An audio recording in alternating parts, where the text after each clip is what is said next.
ज्योति ma'am इसको अभी के अभी फोटो खींच के ग्रुप पे डाल दो। अब मेरे पास लास्ट क्लास में बात हो रही थी डेविएशंस को लेके। डेविएशंस आपने देखा आइडियल बिहेवियर से डिफरेंट बिहेवियर मिल रहा था, राउल्स लॉ मैच नहीं कर रहा था, इसीलिए मेरे को डेविएशन पढ़ने को मिला।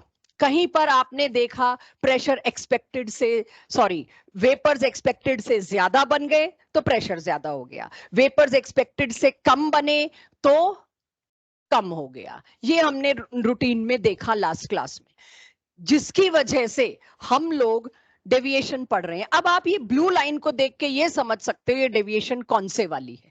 एक्सपेक्टेड से टोटल प्रेशर ज्यादा। अब नीचे वालों को मैं ज्यादा यूं नहीं दिखा रही, आपको पता है लास्ट क्लास पूरी इस पे डेडिकेट की है। अब मेरा मतलब तो पीटी है, क्योंकि नाप तो मैं पीटी ही सकती हूँ, इंडिविजुअल होंगे ज्यादा होंगे, बट मैं मेजर तो सिर्फ इसको कर पाती हूँ, तो मैंने इसको लिख दिया यहाँ पे। जब आप कोई पॉजिटिव डेविएशन वाला केस देखोगे तो एक पॉइंट ऐसा आएगा उन्हीं दोनों चीजों का। सपोज मैंने नाइट्रिक एसिड और वाटर का सॉल्यूशन लिया, इथेनॉल और वाटर का लिया, या मैंने क्लोरोफॉर्म और वाटर का लिया, किसी का भी लिया मैंने, कोई भी दो चीजों का मैंने, chloroform acetone the famous case जो लास्ट क्लास में किया था, किसी भी दो चीजों का मैंने लिया, एक ही ऐसी कॉम्पोजिशन होगी हर केस में अलग अलग, जिस पे you will receive maximum vapour pressure. ये वो पॉइंट था जब उन दोनों को मिला के आप कुछ ही कर लो, मतलब उस कॉम्पोजिशन पे उन दो चीजों को मिला के आप जो सोल्यूशन बना के लाए हो, वो हाईएस्ट वेपर प्रेशर पॉसिबल होगा उन दो चीजों का। आपने थोड़ा भी फ्रैक्शन कम ज्यादा किसी एक का किया, मैक्सिमम से तो नीचे ही जाएंगे। तो ये कॉम्पोजिशन मेरे इंटरेस्ट का एरिया बन गई कि अगर ये मेरे लिए इथेनॉल और एसीटोन की सॉल्यूशन होती तो मैं नोट करूंगी यहां पर कि भाई इथेनॉल का मोल फ्रैक्शन था इसके अंदर 0.6, राइट, 0.6, और दूसरे कंपोनेंट का मोल फ्रैक्शन क्या था 0.4। अगर मैं इथेनॉल और एसीटोन का ऐसा सॉल्यूशन बनाऊं जिसमें उनकी कंपोजिशन ये हो, मुझे उन दोनों से मिलके बनने वाली सॉल्यूशन का मैक्सिमम पॉसिबल वेपर प्रेशर मिलेगा। उससे इधर उधर मैंने किया, इथेनॉल बढ़ा दिया, इथेनॉल घटा दिया, मुझे मैक्सिमम वेपर प्रेशर नहीं मिलेगा। तो positive deviation gives me maximum vapour pressure at a fixed concentration. इस फिक्स्ड कॉन्सेंट्रेशन पर मैंने एक नया नाम देना सोचा, भाई इस फिक्स्ड कॉन्सेंट्रेशन को कुछ नया नाम दूं, इसकी कुछ खूबी है तो वो पढ़ूं। तो लेट्स डू दैट। नया नाम दें उससे पहले क्यों इतना इंटरेस्ट दिखा रही हूं मैं इस पे, मेरा आज का टॉपिक पहला यही है। ये जो कॉम्पोजिशन थी इसको मैंने अपने पास लैब में एक बीकर में बना के रखा, राइट मुझे ये पता चल गया इन दोनों की वजह से ये मैक्सिमम वेपर प्रेशर है, तो ये मिनिमम बॉइलिंग पॉइंट होगा। इसको एक नया नाम दे दिया इस पर्टिकुलर कॉम्पोजिशन को, दैट इज एजियोट्रॉप्स। ऐसा कॉम्पोजिशन जिसपे उन दोनों से मिलके बनने वाली सॉल्यूशन का ever possible highest vapour pressure मिल रहा है, ever possible lowest boiling point मिल रहा है, उसको कहा जाता है एजियोट्रॉप। बट ये एजियोट्रॉप की डेफिनेशन बिल्कुल नहीं है, आप ये लिख भी नहीं सकते। डेफिनेशन की बात बाद में करूंगी, पहले एजियोट्रॉप समझिएगा। एजियोट्रॉप की ऐसी क्या खास बात है उसको हम यहां समझें, उसके लिए जरा समझना ही पड़ेगा, कुछ खास लिखवा नहीं सकती, बट इसकी डेफिनेशन मैं डिक्टेट करूंगी क्योंकि मेरे टेस्ट में ज्यादातर मैंने देखा है एजियोट्रॉप की डेफिनेशन मेरे को टेस्ट में गलत ही मिलती है, तो मैं उसको डिक्टेट करूंगी जरूर। तो इस सॉल्यूशन की एक खास बात देखी गई, मैं कंटेनर में वही वाली कॉम्पोजिशन लेके आई, सेम जिसपे आपको हाईएस्ट वेपर प्रेशर मिला और मिनिमम बॉइलिंग सॉल्यूशन कॉम्बिनेशन मिला। मैं लेके आई बीकर में और मैंने इसको क्या किया, इसको रखा एक बर्नर पे, उबाला, बॉइलिंग पॉइंट पहुंचाया, जो भी था इसका बॉइलिंग पॉइंट। दो कंपोनेंट है ये ध्यान रखिएगा। मैंने इसको बॉयल करना शुरू किया। बॉयल करने पे क्या होगा मुझे पता है, वेपर्स बनेंगे YaYb। नीचे क्या फ्रैक्शन था XaXb, ऊपर क्या फ्रैक्शन आया YaYb। बट हमने तो बॉयल किया जी, हम तो पूरे बिंदास वेपर्स बना रहे हैं, जिस भी टेम्परेचर पे जो भी इसका मिक्सचर का बॉइलिंग पॉइंट जो भी रहा होगा, हमने बॉयल किया, वेपर्स को एक कंडेंसर के थ्रू पास ऑन किया। जब हम वेपर्स को कंडेंसर के थ्रू पास ऑन करते हैं, कंडेंसर मतलब क्या है, आइस जैकेट लगा रखा होता है, ठंडा कर रखा होता है वेपर, फिर क्या हो जाएंगे लिक्विफाई। लिक्विफाई करके जो इधर मेरे पास इकट्ठा हुआ वो क्या रहा होगा? लास्ट क्लास में डिस्टिलेट वर्ड बात की थी मैंने, और ये मैंने कहा था यहां पर बच्चों जो आएगा वो क्या होगा? YA और YB। हाँ जी, नहीं, YA YB दोनों दोनों आए। अब ये सोल्यूशन बन गया होमोजीनियस, दोनों उबल के आए, दोनों के वेपर्स आए, दोनों ठंडे किए, मैंने उधर ले आई। जब मैंने इस पर्टिकुलर कॉम्पोजिशन के साथ ये किया, I found a striking thing which is, इस वक्त जो यहां पर मोल फ्रैक्शन था वही यहां पर मोल फ्रैक्शन था। It means what? ऐसे कॉम्पोजिशन में XA is equal to YA, और लास्ट क्लास में बोला था गलती से भी XA YA सेम मत सोच लेना। XA क्या है? नीचे कितने, YA क्या है? इवेपोरेट होके कितने गए और ठंडा करके आप उसको अलग ले गए, बात अलग है। अब मैं क्या कह रही हूं, एक ऐसी सिचुएशन क्रिएट हुई जहां पे सरप्राइजिंगली XA और YA सेम आए, यानी बॉयल करने के बाद भी कॉम्पोजिशन नहीं बदला, कह सकती हूं। बॉयल करने से पहले जो कॉम्पोजिशन था, बॉयल करने से पहले XA और XB थे मेरे पास, जो भी 0.6 0.4 चल रहा है। बॉयल करने के बाद जो वेपर्स बने उसमें भी मेरे को देखने को मिला जो YA YB था, it equally matches to XA XB, composition remains constant. आप बॉयल करो, उसको ठंडा करो, जो डिस्टिलेट आएगा उसमें और इसमें रत्ती भर फर्क नहीं होगा, यानी आप इनको अलग कर ही नहीं सकते। आप बॉयल करोगे जिस भी तरह से, ये इस तरह से आ जाएगा। यानी ये एक ऐसी सिचुएशन है, ये अकेली कॉम्पोजिशन, बाकी किसी कॉम्पोजिशन पे ऐसा नहीं हुआ। आप इधर गए, यहां की सोल्यूशन ली, नहीं, XA और YA इक्वल नहीं थे, और वही न्यूमेरिकल आपको कराए। आप थोड़ा सा इधर गए, XA और YA इक्वल नहीं थे, अलग थे, जिसपे हम न्यूमेरिकल करा रहे। सिर्फ और सिर्फ एक जो मैक्सिमा आया मेरे ग्राफ में, एक जो टिप पॉइंट आया, उस वक्त की कॉम्पोजिशन में सडनली देखा गया ये ऐसा मिक्सचर था जिसको बॉयल करने के बाद भी कॉम्पोजिशन में कोई चेंज नहीं आया, इसीलिए इसको बोला गया कांस्टेंट बॉइलिंग मिक्सचर। लोग कांस्टेंट बॉइलिंग मिक्सचर का मतलब पता है क्या समझ लेते हैं? इसका बॉइलिंग पॉइंट कांस्टेंट है। नो, वो तो हर लिक्विड का है, नॉट अ बिग डील। ये एक ऐसा लिक्विड कॉम्पोजिशन बन गया, ऐसा सोल्यूशन कॉम्पोजिशन बन गया जिसको आप बॉयल भी करोगे ना तो भी कॉम्पोजिशन कांस्टेंट रहेगा। XA is equals to YA, इसको कहा गया एजियोट्रॉप। अब किसी को कुछ लिखना है यहां पे तो लिखे, फिर मैं एजियोट्रॉप की डेफिनेशन बताऊं। ये सारा जो इंफॉर्मेशन लिखी है आपके सामने, अब आपको क्लियर हो जाएगी। जब XA और YA इक्वल होते हैं, XB और YB इक्वल होते हैं, वो कब होते हैं? सिर्फ एक सॉल्यूशन के लिए, एक ही कॉम्पोजिशन पे ऐसी सिचुएशन आती है जिसको हम एजियोट्रॉप कहते हैं। Noted everybody? क्योंकि ये बहुत देर से स्लाइड खुली थी तो मैं उम्मीद कर रही हूं मैक्सिमम लोगों ने इसको नोट कर लिया होगा। तो इस तरह के एजियोट्रॉप को मैं क्या बोलूंगी आज के बाद?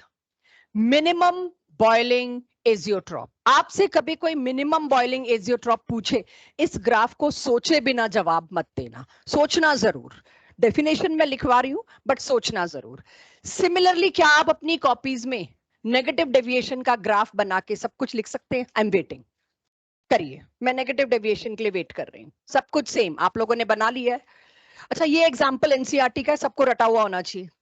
95% इथेनॉल और बचा हुआ 5% अगर मैं वाटर देती हूं तो मेरे को ये वाला एजियोट्रॉप मिल सकता है। Then I can get this वाला azeotrope which is minimum boiling azeotrope. ये पूछा जाता है बोर्ड्स में, ये पूछा जाता है ऑब्जेक्टिव में। इन चारों में से चूज करिए कौन सा मिनिमम बॉइलिंग एजियोट्रॉप है।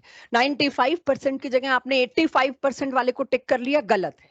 सिर्फ 2 एग्जांपल एनसीईआरटी में दिए, दोनों रटने हैं आपको, जिसमें एक यहां लिख दिया। तो एवरीवन, मिनिमम बॉइलिंग एजियोट्रॉप का एग्जांपल अभी से अपने पास रख लीजिए, 95% ethanol by volume as per your NCERT.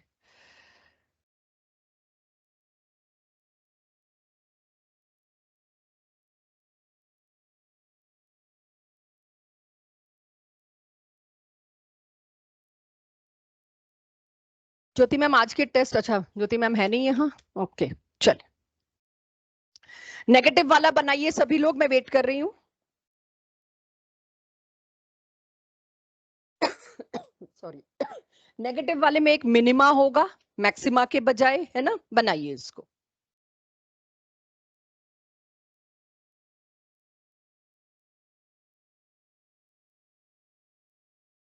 कुछ कहना है? कोई बात नहीं, इट्स ओके।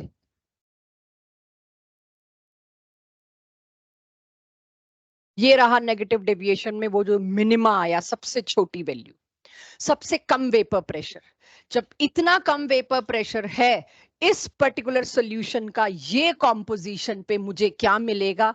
इतने कम वेपर प्रेशर में तो मेरे को बहुत ज्यादा हीट करना पड़ेगा, बहुत ज्यादा हीट करना पड़ेगा। तो I will say it is maximum boiling azeotrope. Jyoti busy है कहीं? हाँ, एक बार भेजो।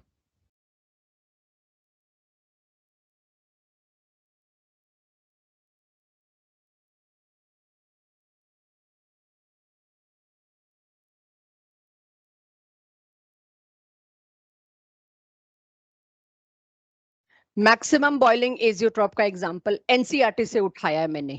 68% नाइट्रिक एसिड एंड 32, मेरे को एनसीईआरटी चाहिए वॉल्यूम 1, हाँ यही चैप्टर की। 68% nitric acid and 32% water by mass. अब आप लोग मेरे साथ एजियोट्रॉप की डेफिनेशन लिख रहे हैं, ठीक है? Let's write azeotrope. अगर आपके बोर्ड में आया या किसी भी टेस्ट में कहीं आया, स्कूल में आया, आपको एजियोट्रॉप की डेफिनेशन बहुत ज्यादा चाहिए होती बच्चे ना। एक यही डेफिनेशन है जिसमें गलतियां करते हैं। एनसीईआरटी ने कोई बहुत अच्छा नहीं हैंडल किया हुआ इसको, इसीलिए थोड़ी दिक्कत आती है इस।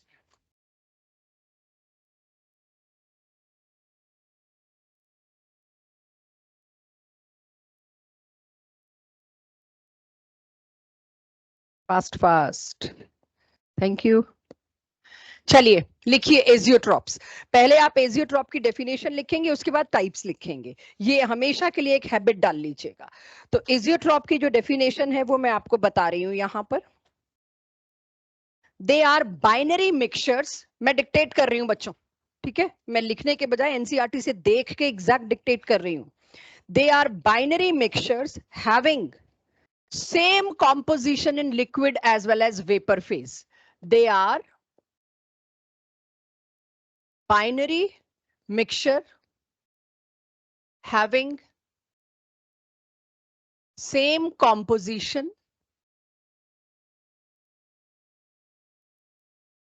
in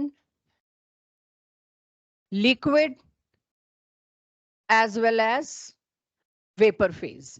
यहां आप लोग अपने लिए लिख लीजिए, ये बुक्स की लैंग्वेज है जहां पर X A is equals to Y A है, ताकि आप अपने आप को समझा पाए व्हाट डज इट मीन कि वेपर और लिक्विड फेज में कॉम्पोजिशन सेम होने का मतलब क्या है। एंड अभी कंप्लीट नहीं हुई है बात। And boil at and boil at a constant temperature.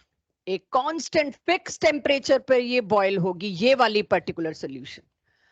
Constant temperature, full stop. अभी एक लाइन और लिखनी पड़ेगी हमको, आपको पता ही है। ऐसी solution, such solution are difficult to separate, are difficult या नॉट पॉसिबल लिख सकते हैं। इनके कंपोनेंट्स को अलग किया ही नहीं जा सकता। क्यों?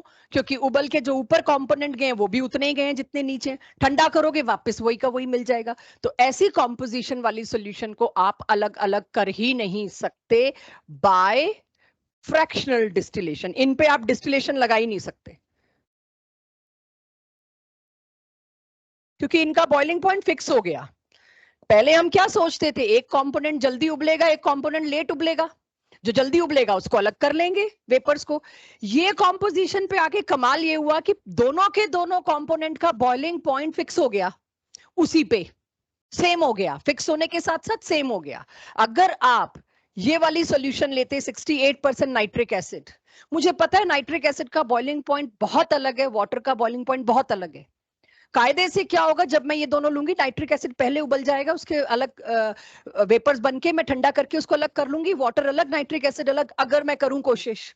थोड़ी मेहनत लगेगी लेकिन कर लेंगे। लेकिन इस कॉम्पोजिशन पे ये दोनों इस तरह से बिहेव करते हैं जैसे एक ही हो गए, और आपने बॉयल किया भी तो दोनों एक साथ बॉयल होंगे, किसी एक का कम किसी एक का ज्यादा, वो फर्क खत्म हो गया। दोनों के इक्वल वेपर्स ऊपर जाएंगे, जितना नीचे था उतना ही ऊपर जाएगा। आप सेपरेट ही नहीं कर पाओगे, उन वेपर्स को ठंडा करोगे तो वापस वही कॉम्पोजिशन। यानी ये जो बनी है बात, सच सॉल्यूशंस आर डिफिकल्ट या not possible to separate by fractional distillation. ऐसी सॉल्यूशंस को कहा गया azeotrope. These solutions are called as azeotropic solution. Note down. These solutions are called as azeotrope. यानी मैं आपको डेफिनेशन लिखवा रही थी, बिल्कुल एनसीईआरटी से उठा के लिखवाई है मैंने आपको, व्हाट आर एजियोट्रॉप्स। और एंड में जरूर लिखिए they are of two types. One is maximum boiling azeotrope and other is minimum boiling azeotrope. Maximum boiling azeotrope, minimum boiling azeotrope. तो अगर आपसे कोई एजियोट्रॉप की डेफिनेशन पूछता है, इतना मिनिमम है, किसी एक का एग्जांपल भी बता दीजिए, अभी अभी याद कराया है नाइट्रिक एसिड और वाटर वाला, जो भी, you should have this example with you. Clear? यहां एजियोट्रॉप खत्म होता है मेरे पास। इवन एनसीईआरटी ने बॉइलिंग पॉइंट तक लिखा हुआ है इसका, 393 पॉइंट समथिंग केल्विन। कितना लिखा है, लेट मी चेक, 393.5 केल्विन। तो जेई नीट में या बोर्ड में मेरे से क्यों एक्सपेक्टेड ना हो, जब उन्होंने एक ही का बॉइलिंग पॉइंट मुझे बता रखा है एजियोट्रॉपिक सॉल्यूशन का। तो ये मेरे को पता होना चाहिए दैट मैक्सिमम बॉइलिंग एजियोट्रॉप का ये एग्जांपल, नाइट्रिक एसिड और water actually boils at 393.5। Water का वैसे बॉइलिंग पॉइंट क्या होता है, 373 केल्विन या 100 डिग्री, बट 100 डिग्री मत बोला करो, अब केल्विन में बात करें। और ये क्या हो गया, मैक्सिमम बॉइलिंग, बढ़ गया ना boiling point. This is what azeotrope means. Clear? तो एजियोट्रॉप खत्म। अब मैं चैप्टर के आखिरी हिस्से की तरफ बढ़ती हूं। एजियोट्रॉप बताने के बाद हम आ जाते हैं बिल्कुल ही अलग चीज पर। लास्ट पार्ट तो नहीं है, लेकिन यस लास्ट पार्ट की तरफ बढ़ते हैं हम। और ये चारों कॉलिगेटिव प्रॉपर्टी की डीपीपी आज 4 बजे तक उम्मीद है आ जाएगी, आपको मिलेगी। सबसे लंबी डीपीपी है क्योंकि मेरे 2 लेक्चर्स कवर होंगे उसके अंदर, बट बहुत आसान भी है बट लंबी है। होमवर्क बढ़ेगा आज से फॉर 1 और 2 लेक्चर्स, क्योंकि अब चैप्टर एंड पे आ गया, इसी के लिए आपको रेडी कर रहे थे। बीच में हमने मोलैरिटी +1 का ज्यादा डिटेल में उठाया, we have that purpose also. अब कॉलिगेटिव प्रॉपर्टीज आपका चैप्टर का असली हिस्सा शुरू होता है, जहां के लिए आपको इतने दिन से पढ़ाया जा रहा था। बेसिकली कॉलिगेटिव प्रॉपर्टीज वो प्रॉपर्टीज होती है, इनको एक दूसरे नाम से जाना जाता है डेमोक्रेटिक प्रॉपर्टीज। डेमोक्रेसी का क्या मतलब होता है, डेमोक्रेसी की बेसिक प्रैक्टिस क्या होती है, इलेक्शंस। उसी वजह से हम जानते हैं डेमोक्रेसी को। तो इलेक्शंस में क्या चीज मायना रखती है, नंबर ऑफ वोट्स। ये बिल्कुल नहीं मायना रखता कि देने वाले ज्यादातर फीमेल थे, मेल थे, या एजेड थे, यंग थे, हैंडीकैप थे, कौन थे, डजंट मेक एनी डिफरेंस। कोई भी दे रहा है वोट, जिस कैंडिडेट के पास नंबर ऑफ वोट्स ज्यादा हैं, regardless of types, number of votes जिसके पास ज्यादा है वो ही विनर माना जाता है, वो ही डिसाइडिंग फैक्टर होता है। एग्रीड? तो कॉलिगेटिव प्रॉपर्टीज को डेमोक्रेटिक प्रॉपर्टी कहा जाता है, कई जगह पढ़ेंगे आप। तो कॉलिगेटिव प्रॉपर्टी इस केस में क्या हुई, वो प्रॉपर्टीज जो सिर्फ इस बात पे डिपेंड करती है कितने सोल्यूट के पार्टिकल्स मौजूद थे। वो सोल्यूट ग्लूकोज था, वो यूरिया था, वो सोडियम था, वो शुगर था, कुछ भी था। यूरिया का पार्टिकल जरा सा 60 मोलर मास, और सुक्रोज शुगर का पार्टिकल बहुत बड़ा 372 मोलर मास, 342 मोलर मास, और एसिटिक एसिड का भी छोटा सा 60 मोलर मास। अभी तो हम उससे भी छोटे उठा के ले आएंगे। पॉइंट ये है कि वोट देने वाला किस एज का है, किस जेंडर का है, कहां का है, doesn't make difference. Same goes hair. Colligative property एक ऐसी चीज है सोल्यूशन की जिसको धेला असर नहीं पड़ता इस बात का चीनी डाली गई है कि नमक डाला गया है, कितना डाला गया है, बस ये असर पड़ता है। इसको कहते हैं कॉलिगेटिव प्रॉपर्टी। अब आगे आने वाली दोनों क्लासेस में आप एक ही गलती करेंगे, काउंट गलत करेंगे तो कॉलिगेटिव प्रॉपर्टी की वैल्यू गलत होगी। पहले मैं जरा आपको बता दूं कॉलिगेटिव प्रॉपर्टी पढ़ाई क्यों जा रही है, अचानक से क्या चीजें चार उठा के ले आए आप। ये पढ़ाई इसलिए जा रही है, ये वो हिस्सा है केमिस्ट्री का, साइंस का, जो आपकी डेली लाइफ से डायरेक्टली कनेक्टेड है। कॉलिगेटिव प्रॉपर्टीज की वजह से हम एक बहुत बड़ी चीज आइडेंटिफाई करेंगे आज ही की क्लासेस में, किसी भी अननोन चीज को पहचानना। अगर मेरे को एक अननोन चीज है जो ब्लड सैंपल में, और मुझे पता है कि बॉडी में एक रिएक्शन इस चीज की वजह से हो रहा है, तो आपका टेस्ट होता है, पैथोलॉजिकल लैब में जाके आप ब्लड सैंपल देते हैं। ब्लड सैंपल से हम आइडेंटिफाई करते हैं कि ये तो नॉर्मल है, ये भी चीज होती है, ये भी होती है, एक नया पार्टिकल दिखता है मेरे को, ये कुछ गड़बड़ है जो नॉर्मल ब्लड सैंपल्स में नहीं होता। मैं उस पार्टिकल को आइसोलेट करूंगी और उस चीज का मोलर मास अगर मेरे पास आ गया तो अवेलेबल मोलर मासेस के साथ मैं चेक करूंगी कि अगर उसका मोलर मास आया 100, तो मैं देखूंगी और किस किस चीज का 100 मोलर मास हो सकता है, शायद ये वो केमिकल है। Diagnosis is important part of any medical science line. दूसरा, मुझे पता है नीम की पत्तियां जलाने से मच्छर भाग जाते हैं। प्रैक्टिकली हम अपने सब घरों में नीम की पत्तियां जला नहीं सकते, ना मेरे पास अवेलेबिलिटी है नीम की पत्तियों की, ना मेरे पास उतनी जगह है कि मैं जलाऊं और धुआं झेलूं। तो अर्बनाइजेशन क्या है, पता कर लो उस नीम की पत्ती में वो कौन सा कंपाउंड है जो कि मच्छरों को भगाने का काम कर सकता है, इंसेक्टिसाइड है। हमने आइडेंटिफाई किया, उसमें से वो निकाल के लैब में ले जाके इन्हीं से आइडेंटिफाई होता है, और फिर उस केमिकल को हमने लैब में बनाना शुरू कर दिया और घर घर गुड नाइट पहुंचा दी, घर घर ऑल आउट पहुंचा दी। सेम गोज कि टी और कॉफी में ऐसा क्या है जो वो नींद भगा देता है। आपको बड़ी जरूरत लग रही है आज, ठीक है ना? तो टी और कॉफी में ऐसा क्या है जो आपको आपके नर्वस सिस्टम को थोड़ा सा एक्टिव कर देता है और आप लोग जो बुझे गिरे होते हैं वो खड़े हो जाते हैं। तो जब पता किया गया, ये हमारे पोस्ट ग्रेजुएशन के एक्सपेरिमेंट, रेदर ग्रेजुएशन के यही होते थे कि हमें 100 ग्राम चाय पत्ती देते थे, इसमें से कैफीन निकालना है, तुमको कैफीन एक्सट्रैक्ट करना है। तो हमें 50 मिनट्स तक तो सिर्फ उस चाय की पत्ती को लो फ्लेम पे उबालना उबालना उबालना होता था, और पानी डाल के, और एकदम जब सूख जाता था तो खुरच के उसमें से फिर कई एक्सपेरिमेंट करके एंड में हम इतना सा कैफीन निकाल के सबमिट करते थे जब 1 हफ्ते के बाद कि उसमें ये कैफीन है। तो वो कैफीन पहली बार कैसे पता चला होगा कि क्या चीज है जो चाय कॉफी की वजह से किसी को थोड़ा सा एक्टिव कर देती है, नर्वस सिस्टम को रिलैक्स कर देती है या एक्टिव जो भी कर देती है। तो वो पता लगाया गया तो कैफीन है, ये कैफीन है, ये तो हम ऐसे भी बना सकते हैं, यहां से भी एक्सट्रैक्ट कर सकते हैं, यहां से भी एक्सट्रैक्ट करते हैं, कर लिया और रेड बुल पैक करके छोटे बच्चों को पकड़ा दिया। आपको वो एनर्जी ड्रिंक लगता है, उसमें एक्चुअली वही है जो हम चाय कॉफी में लेते हैं, थोड़ा ज्यादा है वो बस। जो आप आजकल के एनर्जी ड्रिंक्स में लेते हैं मल्टीप्लाइड बाय 10 लिखा होता है, उसके ऊपर एक्स और 10 लिखा होता है, वो क्या है? वो 1 कप चाय के बजाय वो 10 कप चाय है, 1 कप कॉफी के बजाय वो 10 कप कॉफी है, क्योंकि अब तो मेरे पास फैसिलिटी आ गई, मैं कोई भी चीज ढूंढ सकती हूँ। सो आपकी लाइफ में जितना भी केमिकल घुसा है ना, वो यहां से ढूंढते हैं हम। Some are good for our life, some are bad, but needed, important तो है ही, जरूरी तो है ही। सो ये कॉलिगेटिव प्रॉपर्टी आज आपको ये बताएंगी, कोई पता कैसे लगाता है ये चीज क्या है।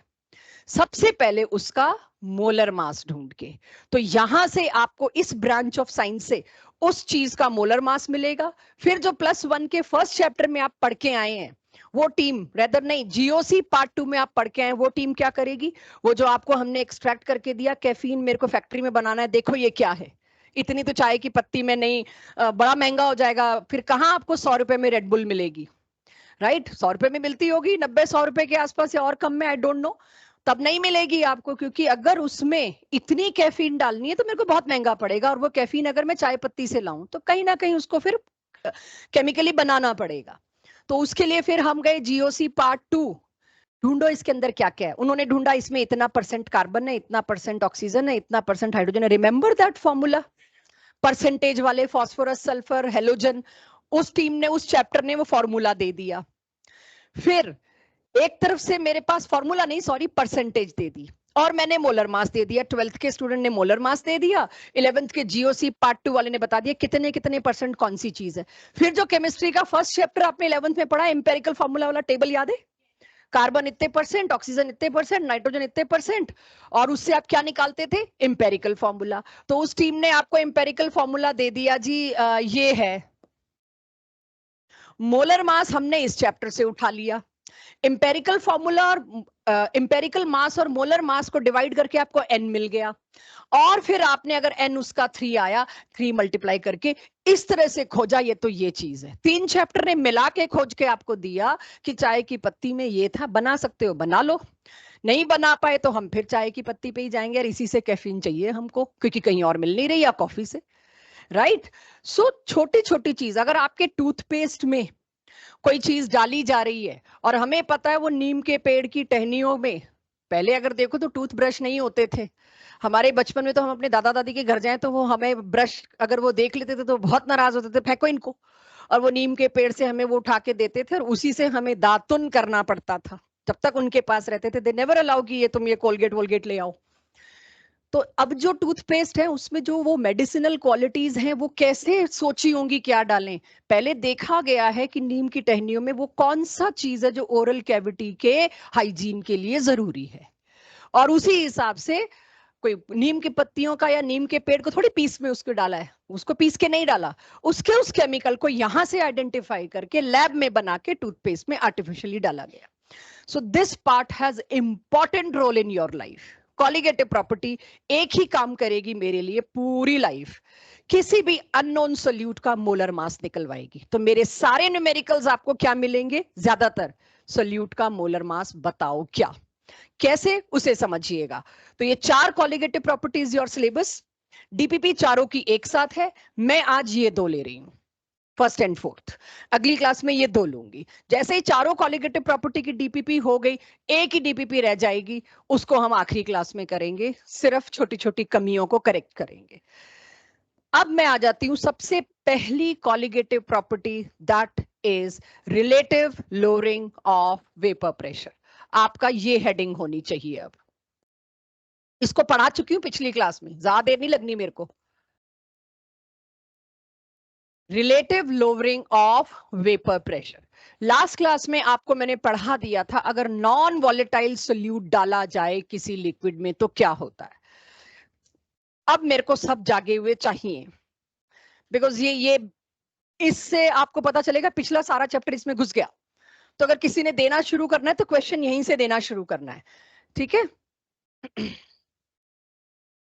अगर आप लोग इलेक्ट्रोकेमिस्ट्री एक्स्ट्रा आवर्स में कर लेंगे तो मेरे को ये स्ट्रेस नहीं रहेगा सॉल्यूशन मेरे को जल्दी खत्म करना है। I can take a lecture on NOST also, NOST के डाउट्स मैं इसी रूटीन में ले सकती हूँ। ये डिपेंड करेगा आप लोग इलेक्ट्रो के लिए हमसे कितनी हेल्प ले पाते हो या उसे कितना इग्नोर कर पाते हो स्कूल एग्जाम्स को। Relative lowering of vapour pressure क्या है, छोड़ दो पेन, समझ लो, उसके बाद कुछ नहीं है। सबसे आसान न्यूमेरिकल अगर कोई है तो ये वाले हैं, सबसे आसान, बस समझ लो एक बार concept. If you all remember, ये क्या था, प्योर सॉल्वेंट। इसकी वजह से यहां पर लगने वाले प्रेशर को मैंने क्या कहा, पी नॉट ए। और बड़ा ऑब्वियसली उस दिन आपने मेरे को बता दिया था, तभी से ही पता है कि मेरे को यहां देर लगेगी नहीं। अब ये रेड कलर के जो मैंने मॉलिक्यूल्स इंडिकेट किए हैं, ये क्या है, ये है नॉन वॉलेटाइल सोल्यूट, ठीक है। These are non volatile solute. Non volatile solute ने आके क्या किया, सरफेस को घेर तो लिया लेकिन इवेपोरेट नहीं हो रहा, उसके वेपर्स नहीं बनते, बहुत जिद्दी है। तो वेपर्स किसकी वजह से बनेंगे, सिर्फ और सिर्फ ए की वजह से। जो भी जाएगा यहां पर ए ही जाएगा। यहां पर भी क्या था, ए, लेकिन ए यहां ज्यादा होगा, एग्रीड। ए के वेपर्स वहां ज्यादा होंगे, यहां कम होंगे। तो मैं कह सकती हूं अब ये बात बिना लंबे चौड़े डिस्कशन के, क्योंकि इस पे मैं कर चुकी डिस्कशन, अगर आप नॉन वॉलेटाइल सोल्यूट डालते हैं तो जो टोटल प्रेशर है वो ए की वजह से, ये बी का तो 0 है, और जो ए की वजह से प्रेशर है वो अभी तक तो राउल्ट्स लॉ को माने ही बैठे हैं हम लोग, चाहे थोड़ा गड़बड़ है लेकिन माने तो बैठे ही हैं, जब तक उसी को ठीक करने के लिए आखिरी क्लास है बस कि इसकी गलती सुधारो। अब तो P A not into X A, हमें पता है फ्रैक्शन से मल्टीप्लाई हो रहा है, तो पी ए नॉट बड़ा है, उसको फ्रैक्शन से मल्टीप्लाई करके ही मैं पी ए के बराबर ला पा रही हूं। तो आप सबको ये पता है, इस फॉर्मूले को भी छोड़ दो। आप सबने मेरे को फॉर्मूला से दिया था और मैंने कहा था नहीं, अगर बोर्ड में 1 नंबर का क्वेश्चन आ गया, आपका फॉर्मूले का गया, आप ऑब्वियस नहीं लिख सकते, और ये फ्रैक्शन वाली भाषा वहां नहीं एक्सेप्ट ही नहीं होगी। वहां तो यही होगा कि जब आप नॉन वोलेटाइल सोल्यूट डालते हैं, सरफेस पे कुछ नॉन वोलेटाइल सोल्यूट आके जगह घेर लेते हैं, और उनकी वजह से इवेपोरेशन का रेट, इवेपोरेशन की पॉसिबिलिटी कम हो जाती है। कम हो जाती है तो वेपर प्रेशर लोअर डाउन हो गया. That's why we say we receive lowering of vapor pressure if we add a non-volatile solute. अगर पानी में मैं नमक डाल रही हूं तो मैं ये इंश्योर कर रही हूं कि पानी कम इवेपोरेट हो, कम सूखे, जल्दी ना सूखे, इसलिए कुकिंग में नमक डाला जाता है कि उसके वेपर ज्यादा ना बन जाए, वो अंदर ही अंदर खौलता तो रहे, 70 80 90 डिग्री पे जाए और वो खौलता रहे और उसमें राजमा और चावल पक जाए हमारे, लेकिन सूखे ना. तो नमक मैंने डाल दिया, नमक डाल दिया तो वो वाटर मॉलिक्यूल्स को सरफेस पे ज्यादा आने नहीं देगा. गिरीशा और गुरबानी, आई नो यूनिफॉर्म में है बट थके हुए हैं, मजबूरी है, यही मेरा स्टेमिना बिल्ट होगा. ठीक है, चलिए. सो यहां पर मेरे पास लोअरिंग ऑफ वेपर प्रेशर होगी. Agreed everyone? अब लोअरिंग ऑफ वेपर प्रेशर होगी. ऊपर मैंने क्या लिखा है? कुछ और भी लिखा है. रिलेटिव. किसके रिलेशन में? प्योर के रिलेशन. रिलेटिव तो हमेशा प्योर से होगा. तो यहां मेरी कॉलिगेटिव प्रॉपर्टी शुरू हुई. प्योर कितना था प्रेशर? जितना भी, सपोज 1.1 एटमॉस्फेयर, राइट. प्योर, मेरा प्योर लिक्विड का प्रेशर था 1.1 एटमॉस्फेयर, और उसके अंदर जब मैंने नॉन वॉलेटाइल सोल्यूट डाल दिया उसका प्रेशर 1.1 के बजाय 1.001 हो गया. लोअरिंग तो हुई. घटा, घटेगा डेसिमल्स में, बस समस्या ये है. आप सोचोगे 1 से 5 हो जाएगा बढ़ना, 5 से 2 हो जाएगा घटना. बस यहाँ के न्यूमेरिकल्स में दिक्कत है कि बढ़ना और घटना डेसिमल्स के बाद है. तो गलती से भी ये मत सोचना एलिवेशन इन बॉइलिंग पॉइंट में वाटर का बॉइलिंग पॉइंट 100 से 102 पहुंचा रही हूँ. ना ना ना, 100 से मतलब 100 से 100.02, 100.1 मैक्सिमम ये पहुंचा रही हूं मैं. 101 तो पता नहीं, आई डोंट नो किसी क्वेश्चन में आएगा भी कि नहीं. यानी बहुत कम एलिवेट और बहुत कम लोअर डाउन हो रहा है. तो जितना भी वेपर प्रेशर हुआ लोअर डाउन, उसको कहेंगे लोअरिंग ऑफ वेपर प्रेशर. तो पहले 3 4 क्वेश्चन तो इस बात पे होंगे कि आपसे पूछा होगा लोअरिंग कितनी हुई, तो आपको ये पता होना चाहिए पूछा क्या. तो सपोज बच्चों प्योर का प्रेशर मैं देती हूँ राउल्ट्स लॉ में, और मोल फ्रैक्शन दे देती हूँ. ये निकाल लोगे राउल्ट्स लॉ से? P A not into X not, sorry P A not into X A, फिर सब्ट्रैक्ट करके ही देना होगा. तो लोअरिंग ऑफ वेपर प्रेशर का मतलब भी पता है कि नहीं पता, वो एक न्यूमेरिकल पूछेगा आपसे. और अगर उसको आपने पी ए नॉट से डिवाइड कर दिया, उसको कहते हैं lowering of, relative lowering of vapour pressure. तो ये जो relative lowering of vapour pressure है, कॉलिगेटिव क्यों बोल रहे हो इसको, डेमोक्रेटिक क्यों बोल रहे हो, ये समझो. ये देखा गया कि relative lowering in vapour pressure which is given by this is directly proportional, नहीं equal to mole fraction of solute. Colligative property की डेफिनेशन भी यही थी. हर वो प्रॉपर्टी जो इस बात पे डिपेंड करे कितने सोल्यूट मॉलिक्यूल्स हैं. जब इसको पूरा देखा गया, पता किया गया, तो relative lowering of vapour pressure, अब आप सब लिखेंगे इसको, और जो लोग भी डल फील कर रहे हैं, ड्राउजी फील कर रहे हैं, कैन गो होम. मैं इससे ज्यादा नहीं देख सकती आपके अपने करियर और एम्बिशन की इंसल्ट को. घर जा सकते हैं, मैं पूछूंगी भी नहीं क्यों. तो relative lowering in vapor pressure is actually given by mole fraction of solute. This was a research. और मुझे देख के लगा XB को ओपन अप कर दूं मैं. XB को ओपन अप करूं तो क्या आएगा? Number of moles of solute by number of moles of solute plus number of moles of solvent. और ये जितना भी चल रहा है ना बच्चों, ये वैसे बता देती हूँ, लिखवाया नहीं अब तक, ये सब डाइल्यूट सॉल्यूशंस के लिए है, सब डाइल्यूट सॉल्यूशंस के लिए है. तो डाइल्यूट सॉल्यूशंस का मतलब क्या है? ये तो नाम मात्र ही होगा, इसको तो आप इग्नोर ही करिएगा. हेनरी में भी हमने यही कहता, भाई सॉल्वेंट और सोल्यूट का रिश्ता यही है, सॉल्वेंट बहुत ज्यादा होता है, एक्सेस में होता है. तो यहां पर आप इसको ये लिख सकते हैं. Now write down first colligative property. Let's do some numericals. कुछ करते हैं इसके ऊपर न्यूमेरिकल्स. करिए. पहली की थ्योरी बस यही है, ये भी आपको पहले दी हुई थी. Still mole fraction B X से नहीं, मोल फ्रैक्शन ऑफ सोल्यूट अन्य है ही ये रिसर्च. सॉल्वेंट पे थोड़ी डिपेंड करेगा, सोल्यूट पे डिपेंड करेगा कितना डाला है. पहले तो मैं वो क्वेरी खत्म करूं जो अभी आई कहीं से. पहले मुझे बताइए पी ए क्या होगा.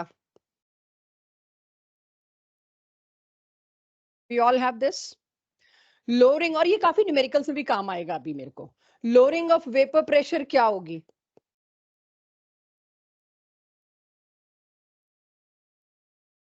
एवरीवन पुट करना वहां से वैल्यू अपनी कॉपीज में। अभी 1 पे मत आओ, सिंपल। अच्छा तुम लोग कॉमन जो भी है पहले इसकी जगह पुट करो। Delta P is equals to P not A minus P not A into X A. सभी लोग, ये तो मेरे पास लोवरिंग हो गई, कोई रिलेटिव लोवरिंग मांगेगा तो क्या करोगे? डिवाइड बाय पी नॉट ए करो जरा, 1 माइनस एक्स ए आ जाएगा। कोई ऐसा जिसके पास ना आया हो 1 माइनस एक्स ए, तो वो अपने आप किस में कन्वर्ट हो जाएगा? X P. यही कह रहे थे उस वक्त।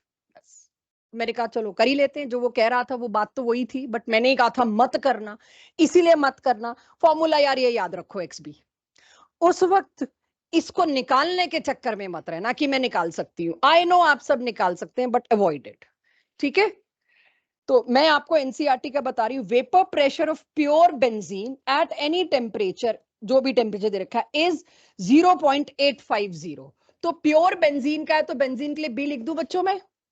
नहीं है अभी, तो बेंजीन के लिए मैंने बी लिख दिया। It is 0.850 bar.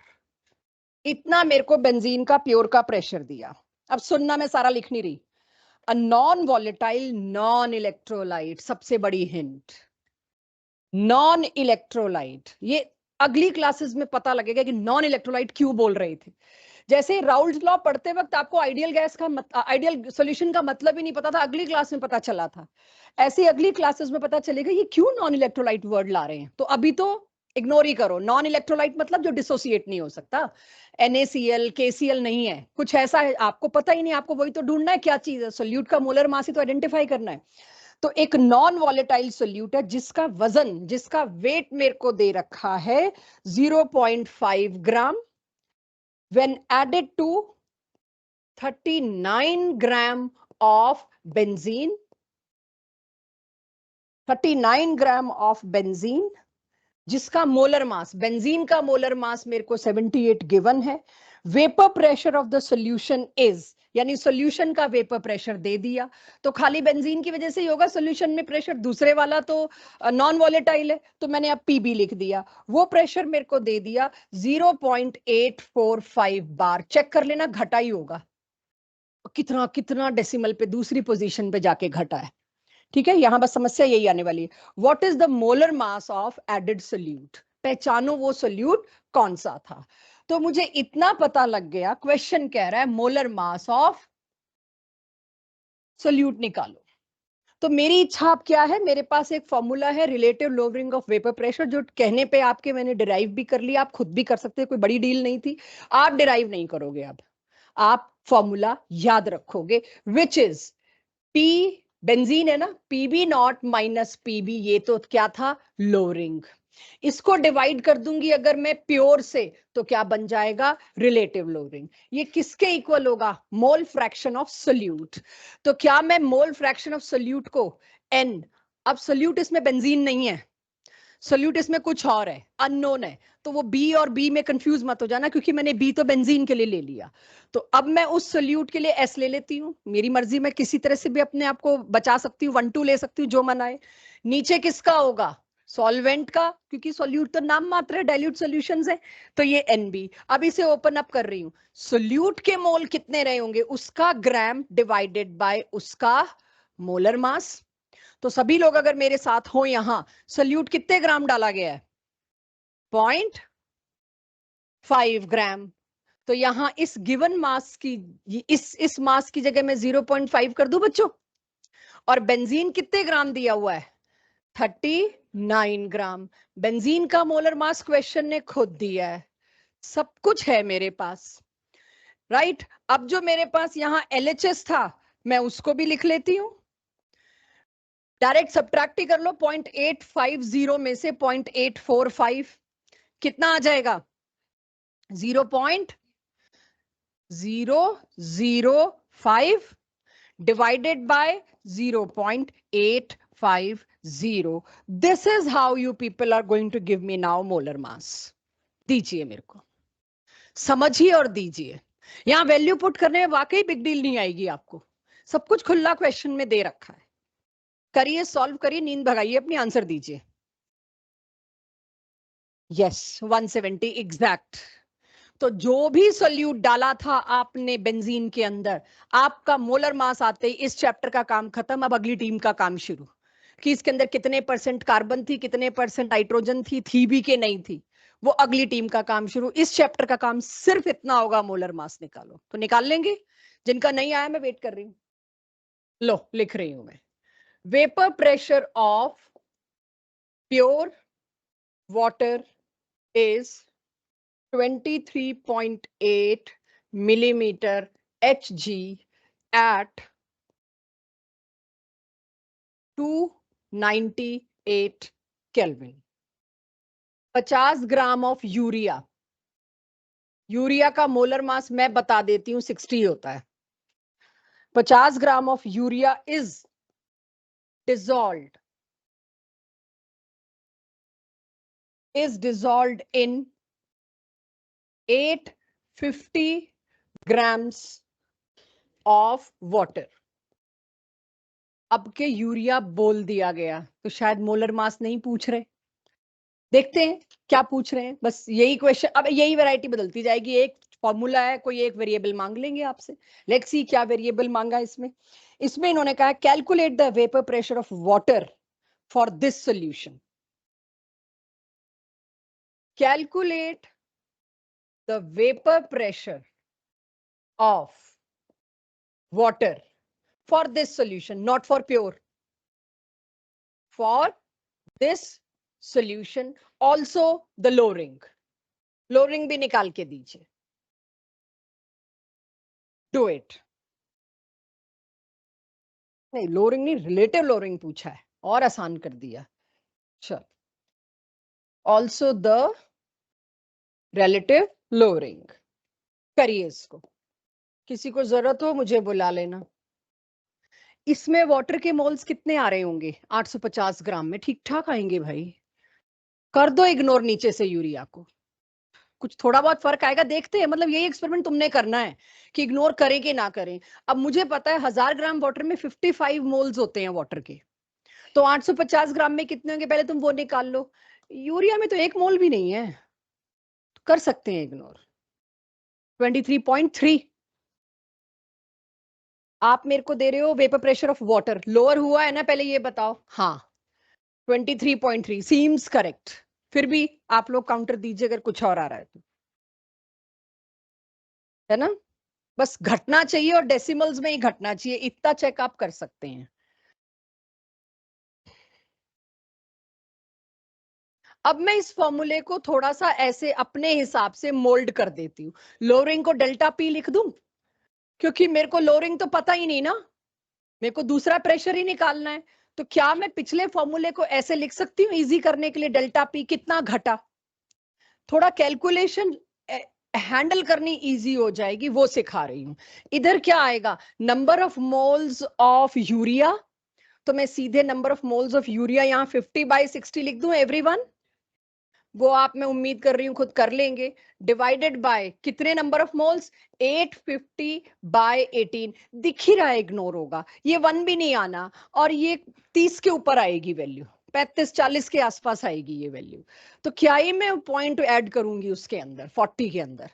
So just ignore नीचे से 50/60। प्योर का प्रेशर गिवन है क्वेश्चन में, चेक 23.8। तो आखिरी काम मेरे को क्या करना है? यहां पे मेरे को पुट करना है 23.8। पहले मेरे को डेल्टा पी निकाल के दीजिए, फिर बात करेंगे। Mithilesh I need answer, I need. इसको सॉल्व करके डेल्टा पी इज 0.42 0.43 वटेवर, ये तुम लोगों का प्रिसीजन अपना, ये इस 0.42 0.43 जो आए ये तुम्हारा अपना प्रिसीजन, अपनी प्रैक्टिस। अब मैं आपको सिर्फ यहां पे एक ही चीज गाइड कर रही हूं कि क्वेश्चन को इजी कैसे करो।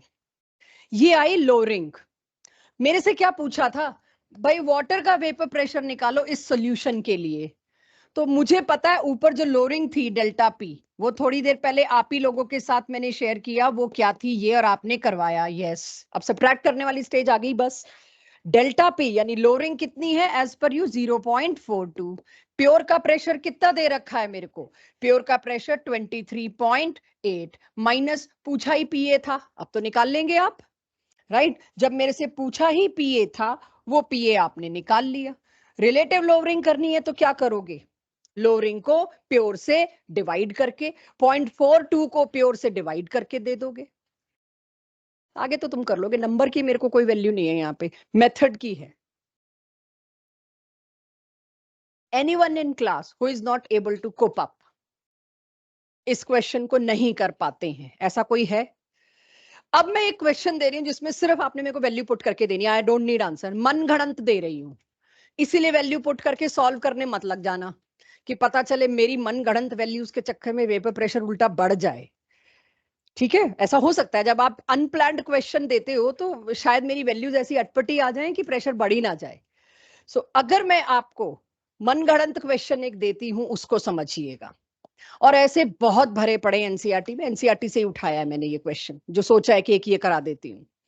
आपको कहा गया है एक सॉल्यूशन बनी, कोई XYZ सॉल्वेंट है, काफी ज्यादा यूज किया गया एनसीईआरटी ने ऑक्टेन और हेप्टेन की सॉल्यूशन को, क्योंकि आइडियल है।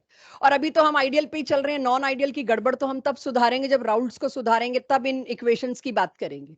तो एक आइडियल सॉल्यूशन है जिसमें मैंने ऑक्टेन और हेप्टेन की सॉल्यूशन बनाई। दोनों ही नॉन पोलर हैं, बाद में भी नॉन पोलर, पहले भी नॉन पोलर, पहले भी डिस्पर्शन फोर्सेस हैं, बाद में भी डिस्पर्शन फोर्सेस हैं, इसलिए सॉल्यूशन आइडियल है। लास्ट क्लास के बेसिस पे आप रिलेट भी कर सकते हो।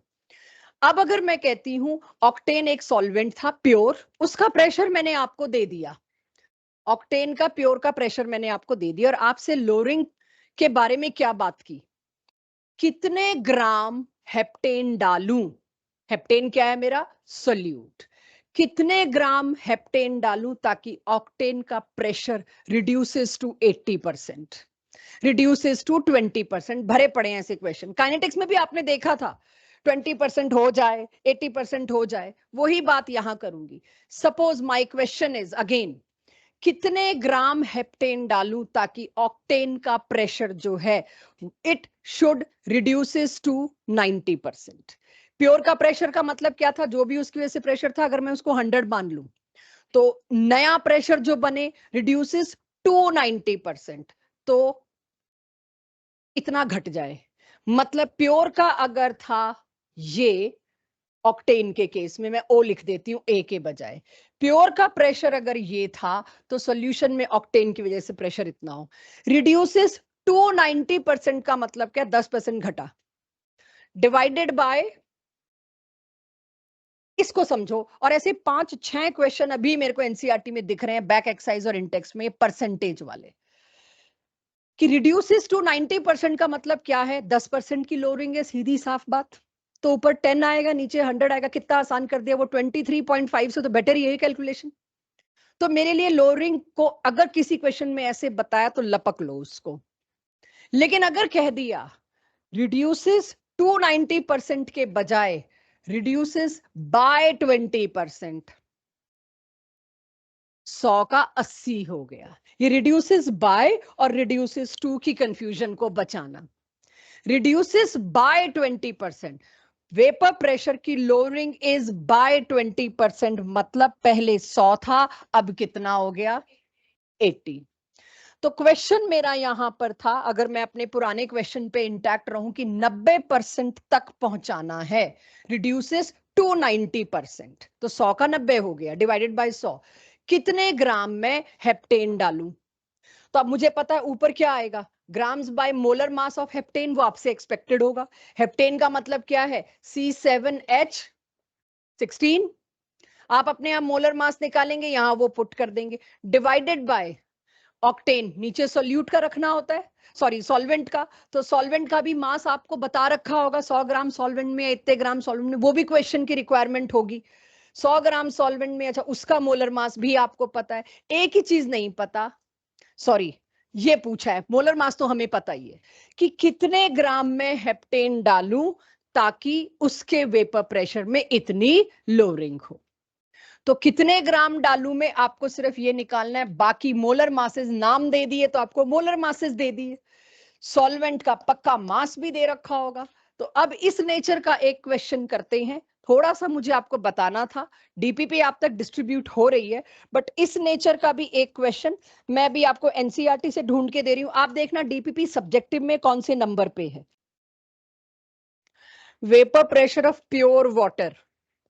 चलो तुम करो यार, मेरे को पता है मैं अपाहिज हूं, लेकिन बताओ तो मत। Thank you. हाँ, कोई बात नहीं, मैं करती हूँ मैनेज। थोड़ा दूर करके तो दिख ही जाता है, पास की नजर कमजोर हुई है। And that of aqueous dilute solution of urea is इतना। अब यूरिया नॉन वोलेटाइल है, आई होप हम सबको पता है। तो यूरिया डालने के बाद जो प्रेशर आया वो भी सॉल्वेंट की वजह से ही है, वो है 22.98। सब्ट्रैक्ट करके यही लोअरिंग दिख रही है मेरे को कितनी हुई, तो मेरे पास लोअरिंग तो आ गई। आरएचएस में अच्छा मोलालिटी पूछ लिया भाई, गुड। हाँ, ग्राम्स ही निकालने ऑब्वियसली। ग्राम्स क्यों, मैं सीधे नंबर ऑफ मोल्स ही ना निकाल लूं। मोलालिटी, मेरे को मोलालिटी निकालनी है, तो number of moles of solute by number of moles of solvent. देखो और कुछ, मोलालिटी निकालनी है, राइट। आ गया ना, अच्छा क्वेश्चन, तभी तो अच्छा है। अब देखो इधर की वैल्यूज तुम लोग पुट कर लोगे। लोअरिंग तुमने यहां सब्ट्रैक्ट करके निकाल ली, divided by pure pressure. Relative lowering तो तुम पुट कर लोगे। अब उधर मैंने Na और Nb कर दिया। अब समस्या क्या है, निकालना क्या है, वहां से एज्यूम करना है। तो सभी लोग जरा यहां देखें, मोलालिटी, जिसपे ऑलरेडी हम एक लेक्चर पूरा डेडिकेट कर चुके हैं। मोलालिटी का मतलब क्या होता है, कितने मोल्स प्रेजेंट हैं 1 kg ऑफ सॉल्वेंट। यानी सॉल्वेंट तो तुम्हारी मजबूरी है, कितना इमेजिन करना है, 1 kg। 1 kg means 55.5 moles of water. तो 55.5 मोल्स ऑफ वाटर तो तुम्हें पहले ही पता चल गया, पुट करना है। तो निकालो इसमें Nb, वही number of moles of solute होंगे, वही मोलालिटी होगी। इन लोगों को समझ में आ गया, करिए। जिनको नहीं समझ में आया दोबारा समझिए मेरे से। अभी बात करती हूँ बच्चे, एक सेकेंड। पहले मेरे को बताओ लोअरिंग कितनी आई, अर्जुन लोअरिंग कितनी आई सब्ट्रैक्ट करके, पॉइंट।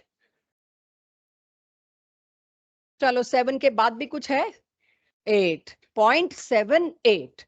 यानी ये मेरे पास लोअरिंग आई। तो फॉर्मूला के हिसाब से लोअरिंग 0.78 डिवाइडेड बाय प्योर का प्रेशर कितना है 23.76 इज इक्वल्स टू। प्रॉब्लम आ रही है कुछ लोगों को आरएचएस में क्या पुट करूं उसमें। तो आरएचएस में हमें तो एक ही बात पता थी कि number of moles of solute, जिसको मैं बी कह रही हूं, number of moles of solvent denominator में। अब क्वेश्चन में तो दे ही नहीं रखा कितना पानी है कितना सॉल्वेंट है, लेकिन क्वेश्चन में एक बात बोल रखी है, आप मोलालिटी निकालो। तो मोलालिटी का मतलब क्या होता है, मोलालिटी होती है नंबर ऑफ मोल्स बाय, कुछ लोगों को शायद ना समझ आया मैंने नीचे 1 kg क्यों लिख दिया, mass of solvent in KGs. उन लोगों के लिए जिनको नहीं समझ में आया, मैंने काट के एकदम से कैसे एज्यूम कर लिया। मोलालिटी की बच्चों जो भी वैल्यू आएगी, जो भी वो वैल्यू इस वजह से आएगी कि आप यहां कट करोगे। सपोज इसका आंसर 2 मोलल आता है, तो 2/1 आएगा कट करके।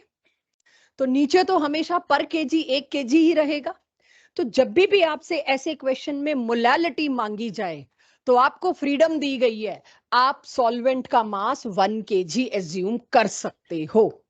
सॉल्वेंट का मास 1 kg एज्यूम करो, तो जो भी नंबर ऑफ मोल्स आएंगे वो 1 kg में आएंगे।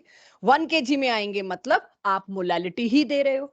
तो डिनोमिनेटर में मैंने 1 kg एज्यूम किया, यानी सॉल्वेंट का मास अगर मैं 1 किलो लेती तो मेरे पास फ्रीडम आ गई। अब मैं number of moles of solute assume कर सकती हूँ 1 kg के, मैंने लास्ट क्लासेस में भी याद कराए हैं सॉल्वेंट में।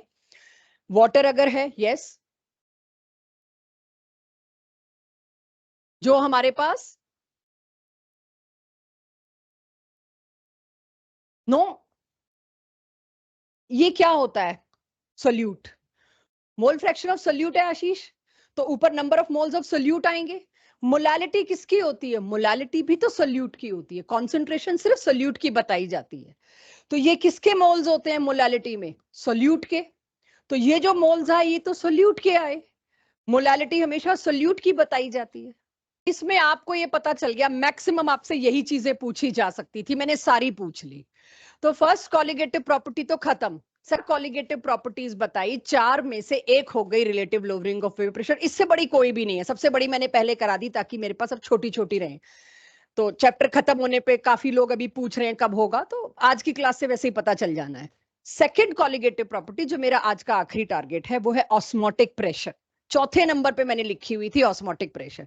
मैं ऑस्मोटिक प्रेशर पढ़ाऊं उससे पहले आपको ऑस्मोसिस क्या होता है वो पता होना चाहिए। मैं आपसे पूछ नहीं रही क्योंकि कुछ लोगों को आता होगा, बायो वालों को तो ज्यादा ही आता होगा। तो आप लोग सिर्फ सुनिए, जहां मैं गलत करूं या मुझे डाउट हो कि मैं ये गलत बता रही हूं, मैं वहां बायो वालों से जरूर हेल्प लूंगी, बट अभी नहीं। हमें करने देना गलतियां, हम ऐसे ही सीखेंगे। ऑस्मोसिस होता है flow of solvent molecules only. आप गलती ही यही करोगे कि सॉल्वेंट भूल जाओगे, कोई भी मॉलिक्यूल किसी भी सेमी परमिएबल मेम्ब्रेन के थ्रू। सेमी परमिएबल मेम्ब्रेन जब हम बोलते हैं एसपीएम, उसका मतलब होता है सेमी परमिएबल, परमिसिटी या परमिशन। हर मॉलिक्यूल को उसके अंदर से गुजरने की परमिशन नहीं होती। सेमी, सिर्फ छोटे मॉलिक्यूल्स उसके थ्रू गुजर सकते हैं। पोर साइज इतना टिपिकल होता है कि उसके अंदर से बड़ा मॉलिक्यूल नहीं निकल सकता। सॉल्वेंट मॉलिक्यूल्स हमेशा इतने छोटे होते हैं कि एसपीएम, सेमी परमिएबल मेम्ब्रेन के थ्रू पास ऑन कर सकते हैं। तो सेमी परमिएबल मेम्ब्रेन मैंने यहां पर जैसे लगा रखी है, ये सेमी परमिएबल मेम्ब्रेन के थ्रू सिर्फ और सिर्फ सॉल्वेंट मॉलिक्यूल्स का ट्रेवल अगर होता है। अब वो सॉल्वेंट मॉलिक्यूल भी कहां से कहां ट्रेवल होते हैं, चेक। ये मैंने ब्लू कलर का बनाया है, highly concentrated copper sulphate solution, काफी कॉन्सेंट्रेटेड है। अब बार बार आपको जब हम बताते हैं कॉन्सेंट्रेशन सिर्फ सोल्यूट की बोली जाती है, तो मैं अगर कहती हूं हाईली कॉन्सेंट्रेटेड सॉल्यूशन है ये, इसका मतलब क्या, इसमें कॉपर सल्फेट बहुत ज्यादा है, वाटर बहुत कम है, इसलिए ब्लू कलर दिख रहा है। और यहां मैंने सपोज प्योर वाटर बराबर रखा हुआ है, नाम मात्र कॉपर सल्फेट है, एक चुटकी भी नहीं, तो मुझे ये कलर ब्लू नहीं दिखाई दे रहा। कौन सी सॉल्यूशन कॉन्सेंट्रेटेड है, ये। कौन सी सॉल्यूशन डाइल्यूट है, ये। वाटर मॉलिक्यूल्स का ट्रेवल हमेशा कहां से कहां होगा, डाइल्यूट से कॉन्सेंट्रेटेड। डाइल्यूट सॉल्यूशन से कॉन्सेंट्रेटेड सॉल्यूशन की तरफ वाटर मॉलिक्यूल्स के ट्रैवल को via SPM is called as osmosis. उसको हम ऑस्मोसिस कहते हैं। ये आपने 8th 9th 10th क्लास में पढ़ा भी होगा कि ऑस्मोसिस का मतलब ये। और एक्सपेरिमेंट के नाम पे आपको कुछ तो करके बताया होगा, पोटैटो जरूर या ग्रेप्स, राइट। काफी फ्रूट्स में भी आप ये चीज देखते हैं। आप ये अगर देखिए कि जो लोग थोड़ा बहुत फ्रूट्स प्रिजर्व करते हैं, कैंड फ्रूट्स बहुत मिलते हैं, खासकर पाइनएप्पल स्लाइसेस। वो हमें ये कहा जाता है या होता है कि आपको बहुत टाइम तक अगर पाइनएप्पल स्लाइसेस को फ्रेश रखना है तो एक कैन में पाइनएप्पल की स्लाइसेस डाली और उसके अंदर वाटर डाल दिया। अगर आप देखो तो थोड़े दिन बाद वो पानी मीठा हो जाएगा और पाइनएप्पल के अंदर से शायद वो जो मिठास है वो थोड़ी कम हो जाएगी। तो उसके लिए वो क्या करते हैं, जो स्लाइसेस हैं फ्रेश कब रहेंगी, जब उसके अंदर उसका पानी पूरा रहेगा। अगर वो स्लाइसेस में वैसे ही रख दूं, सूख जाएंगी, सिकुड़ जाएंगी, तो वो मेरे लिए फ्रेश नहीं है। तो हम क्या करते हैं, कैंड फ्रूट्स के पीछे क्या ऑस्मोसिस लगता है, जितना कॉन्सेंट्रेशन वाटर का पाइनएप्पल स्लाइस के अंदर है उतना ही बाहर के वाटर में रख दो, दोनों की कॉन्सेंट्रेशन मैच करा दो। दोनों की कॉन्सेंट्रेशन मैच होगी तो पाइनएप्पल के अंदर का पानी बाहर नहीं आएगा। पाइनएप्पल के अंदर का पानी अगर बाहर नहीं आएगा तो वो ऐसा का वैसा फ्रेश रहेगा। इस सिंप्लीफाइड वे में किया जाता है। तो अब अगर आप देखो सेमी परमिएबल मेम्ब्रेन के थ्रू सिर्फ और सिर्फ सॉल्वेंट का गुजरना इज, सॉल्वेंट मॉलिक्यूल का आना जाना इज कॉल्ड एज ऑस्मोसिस। यहां मैंने ऑस्मोसिस स्टार्ट किया शुरुआत में, खूब फ्लो होगा एक ही डायरेक्शन में, तब तक होता रहेगा जब तक दोनों सॉल्यूशंस का कलर सेम ना हो जाए। और एक स्टेज ऐसी आएगी जब इक्विलिब्रियम सेट, उस वक्त जब इक्विलिब्रियम सेट हो गया है उस वक्त हम कहेंगे जी ऑस्मोसिस रुक गया। लेकिन अगर ऑस्मोसिस प्रोसेस किसी ने समझनी हो तो यही होता है ऑस्मोसिस, राइट। आप अपने घर पे भी देख सकते हैं ग्रेप्स, अगर आप ग्रेप्स को पानी के अंदर रख दें, डुबो दें, और कुछ टाइम बाद आप थोड़ा सा मैग्नीफाइंग ग्लास से देखेंगे तो उस ग्रेप के दाने के ऊपर की वॉल पे क्रैक्स होंगे। वो उसकी स्किन अपने आप क्रैक में आएगी। क्यों? ग्रेप के अंदर कम वाटर कम है, हाई कॉन्सेंट्रेटेड शुगर सोल्यूशन है, बाहर वाटर ज्यादा है, वाटर अंदर घुसता रहेगा और ग्रेप फूलता रहेगा और उसकी जो मेम्ब्रेन है वो ब्रेक होगी। तो ऑस्मोसिस आपके चारों तरफ हो रहा है। तो ऑस्मोसिस तो चलिए, जो अपने आप मूवमेंट हुआ वाटर मॉलिक्यूल्स का वो है। मेरे को यहाँ ऑस्मोसिस प्रोसेस की प्रॉब्लम नहीं है, मेरे को प्रॉब्लम है ये क्या होता है, ऑस्मोटिक प्रेशर। तो अब इसके बारे में सुनिए। The pressure by which solvent molecules is flowing from dilute solution to concentrated solution is osmotic pressure. इसको नापूं कैसे? अब अंदर जाके मैं वाटर मॉलिक्यूल के ऊपर तो कुछ लगा नहीं सकती कि चेक करें तेरा प्रेशर कितना है। नापू कैसे, वो मेरी अगली स्लाइड। उससे पहले ऑस्मोसिस का डिफाइन जिसको करना हो कर सकते हैं। मैंने लिख दिया, मुझे नहीं पता आपसे पूछा जाएगा कि नहीं पूछा जाएगा, हमारा काम ऑस्मोटिक प्रेशर है। बट ऑस्मोसिस क्या होता है अगर आपको पता हो तो will be good for us. जो लोग नापते हैं ऑस्मोटिक प्रेशर को, नापे उससे पहले कुछ एनसीईआरटी ने चीजें दी हैं वो बता दूं आपको, फिर बताते हैं ऑस्मोटिक प्रेशर कैसे नापा जाता है। अब जहां प्रोसेस आया ऑस्मोसिस, वहां ये exo osmosis, endo osmosis, hypertonic, hypotonic जैसी कुछ टर्म्स हैं जो एनसीईआरटी ने दी है, मुझे करानी है। पहले वो करते हैं, फिर बात करेंगे कि ऑस्मोटिक प्रेशर नापा कैसे जाता है, जिसपे काफी बोर्ड्स में भी क्वेश्चन आए हुए हैं। जो आपको मैंने ग्रेप का एग्जांपल दिया, बस उस एग्जांपल की बजाय एनसीईआरटी ने आपको दे दिया रेड ब्लड सेल्स का। तो जो आरबीसीज होते हैं उनके अंदर की सॉल्यूशन की concentration exactly matching with 0.9% solution of NaCl।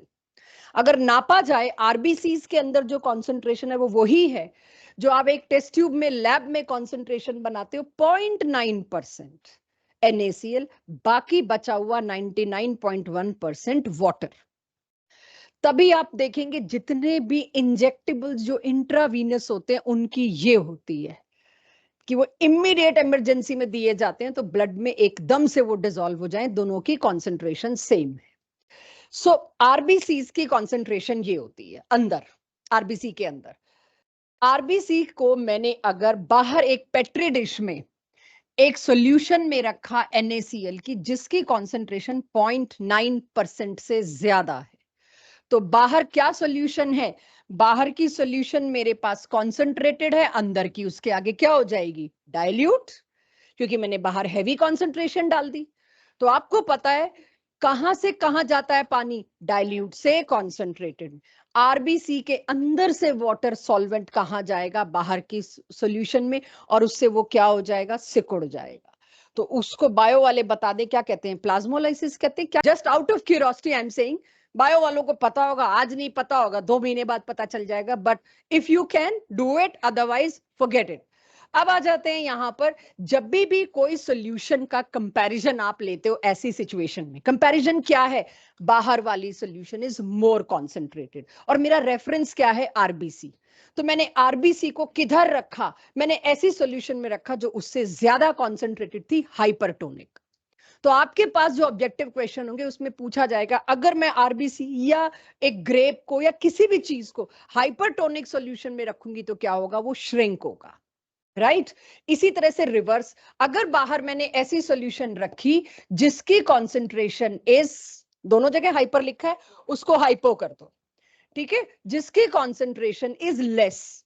अब बाहर अगर मेरे पास बच्चों डाइल्यूट है सॉल्यूशन और अंदर कॉन्सेंट्रेटेड है, तो अब क्या होगा? बाहर से अंदर एंडोऑस्मोसिस, बाहर से अंदर वाटर के मॉलिक्यूल्स जाएंगे और आरबीसी क्या हो जाएगा? स्वेल। हाइपरटोनिक हाइपोटोनिक हमें पता होना चाहिए, ठीक है? यहां पर हमारे पास ये सवाल आएगा और ये 9.9% is given by NCERT, we can not afford to lose it, ये हम नहीं छोड़ सकते। ये सलाइन सॉल्यूशन कहलाता है, तो जो मेरे को एनसीईआरटी में वैल्यू लिखी है वो मुझे याद होनी चाहिए। एनीवेज, तो हाइपर, हाइपो, एक्सोऑस्मोसिस, एंडोऑस्मोसिस पता लगा, तो थोड़ी सी ये थ्योरी पढ़नी मजबूरी थी, पढ़ी। अब आ जाते हैं इस पे, पूरा पूरा डायग्राम छाप के बोर्ड के पेपर में आया ये वाला, क्या है अब समझिए। यहां मेरे को अब ये समझाया जा रहा है कि ऑस्मोसिस वैसे क्या है, मैं यूज कहाँ करूं, ऑस्मोटिक प्रेशर कैसे नापूं, वगैरह वगैरह, वो सारी चीजें आएंगी। तो वो वन बाय वन चलते हैं हम अभी। पर पहले आप ये समझिए, इस ऑस्मोसिस की थ्योरी पूरी पढ़ने का मेरे को सबसे बड़ा फायदा क्या हो रहा है। Desalinisation of water. आप देखिए पूरी अर्थ पे बहुत कम जगह पे, जिसमें Asia especially India is blessed to have palatable water, पीने का पानी, मीठा पानी जिसको कहते हैं। काफी कंट्रीज ऐसी हैं गल्फ जैसे, या बहुत जगह जो सी कोस्ट पे ही हैं, उनके पास पीने के पानी का कोई सोर्स नहीं है। वो क्या करते हैं, किस मेथड से करते हैं, रिवर्स ऑस्मोसिस। आप सबके घर में लगे होंगे ये आरओ, आरओ का पानी। वो आरओ आरओ आरओ जो होता है वो क्या है, रिवर्स ऑस्मोसिस। तो सारा इजराइल कंट्री अगर पानी पे डिपेंड कर रही है, जो चारों तरफ उसके पास कोई ऐसा सोर्स नहीं है, कोई नदियां नहीं है जिसमें उनके पास पानी हो पीने लायक, वो सारा सी वाटर से बनाते हैं पानी। ये मैंने यहां पर लिया सी वाटर, यहां मैंने लिया प्योर वाटर, और उसके अंदर मैंने एक एसपीएम से उसको डिवाइड कर दिया, सेमी परमिएबल मेम्ब्रेन से।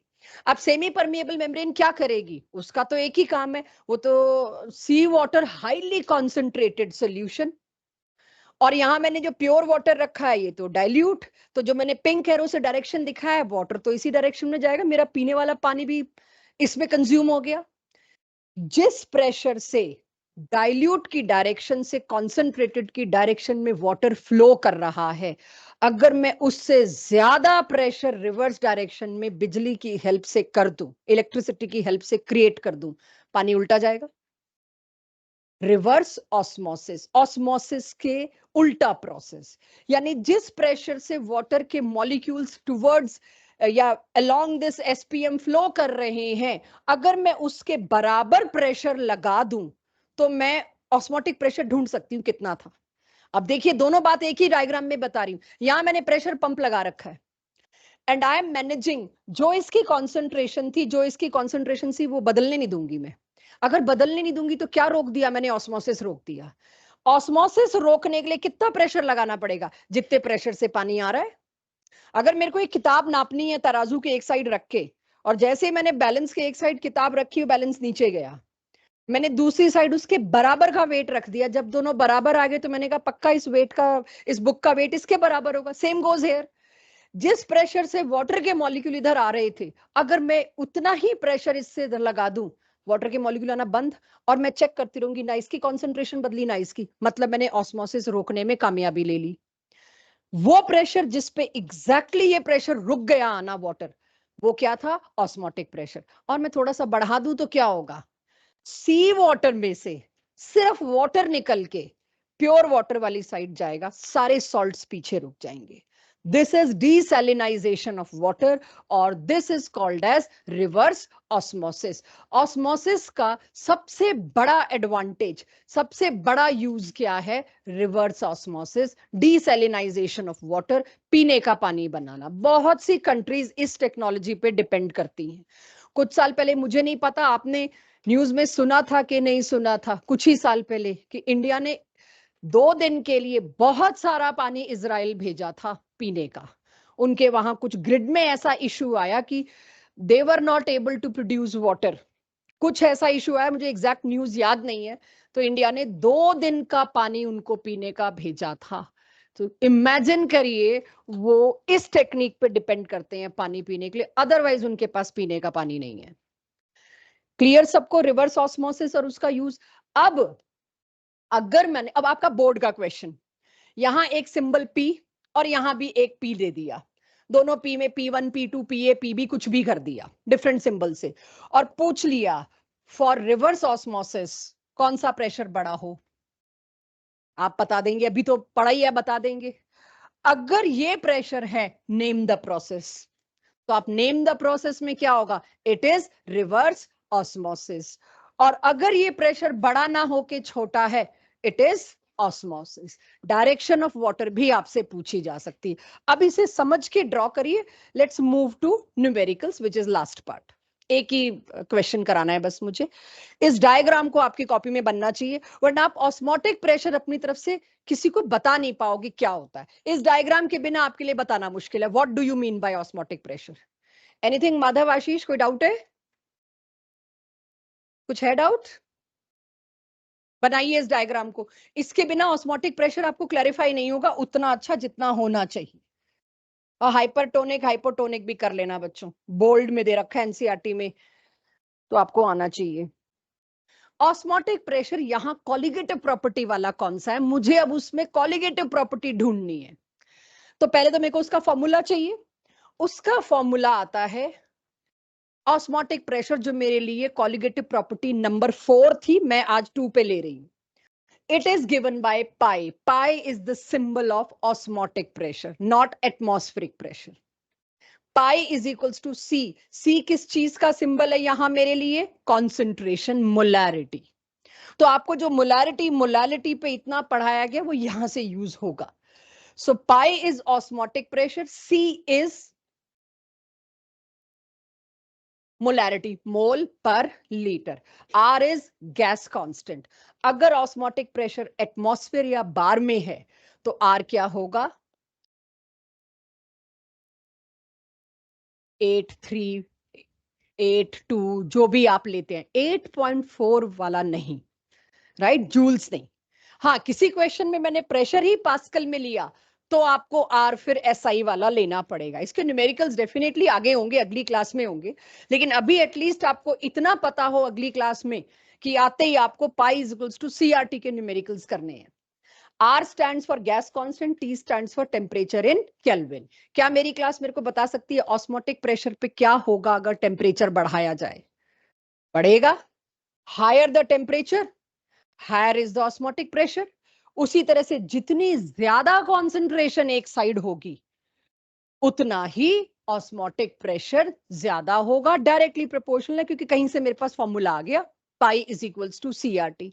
दो सॉल्यूशंस का अगर प्रेशर सेम है, कौन सा प्रेशर बात हो रही है? Osmotic pressure. अगर सेम नहीं है तो एक हाइपरटोनिक होती है, एक हाइपोटोनिक होती है। लेकिन अब मेरे को न्यूमेरिकल, बायोलॉजी नहीं, न्यूमेरिकल पॉइंट ऑफ व्यू से आना है, तो osmotic solution, sorry, isotonic solution का क्या मतलब होगा? If two solutions are isotonic, same tone पे हैं, सेम ऑस्मोटिक प्रेशर पे है, यानी सॉल्यूशन ए सॉल्यूशन बी, अगर दोनों का प्रेशर पाई 1 पाई 2 है और मैं कह रही हूं these two solutions are isotonic, मतलब क्या होगा?